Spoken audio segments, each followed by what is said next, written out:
Grenade यहाँ पे करने की कोशिश की जा रही है। ग्रेनेड करेंगे तो बेटर उनके लिए हो सकता है। बैक इन साइड से दार्जी के पास ग्रेनेड आया, आके हटे प्रोन किए, लेकिन इसी बीच ऑफ गार्ड भी आ गए थे। इस बात का बिल्कुल ध्यान रखें कि चीजों को संभालते हुए आगे बढ़ने की आवश्यकता पड़ने वाली। बट इसी बीच 1 सेकंड स्किल ने एक और प्लेयर को स्पॉट किया।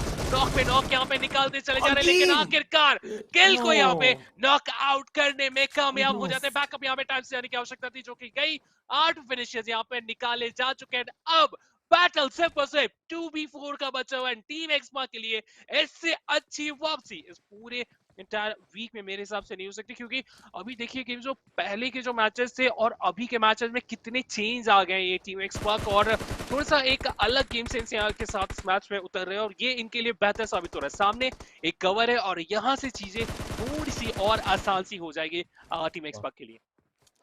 लेकिन ओवेस क्या ही आक्रामकता उनकी तरफ से देखने को मिल पा रही। देखिए टॉप 3 आए, हैशटैग 3 आए, 9 फिनिश में से 8 फिनिश गाइस ओवेस के। बिल्कुल काफी शानदार वो खिलाड़ी, हमें पता है यहाँ पर उनकी स्ट्रेंथ, वो एक्सपीरियंस पता है, लेकिन अनफॉर्चुनेटली उनका भी यहाँ पर खात्मा हो चुका है। लेकिन अभी के लिए तो यहाँ पर टीम है, कौन कौन सी बच रखी है? Team 7C versus team x पाक, और देखिए आते ही यहाँ पर अपना जलवा बिखेरती हुई टीम एक्स पाक और ले जाएगी विनर विनर चिकन डिनर। कितने फिनिश के साथ वो भी आपको बताया, तो बिल्कुल 10 फिनिश के साथ ये winner winner chicken dinner team x पाक अपने नाम करते हुए इस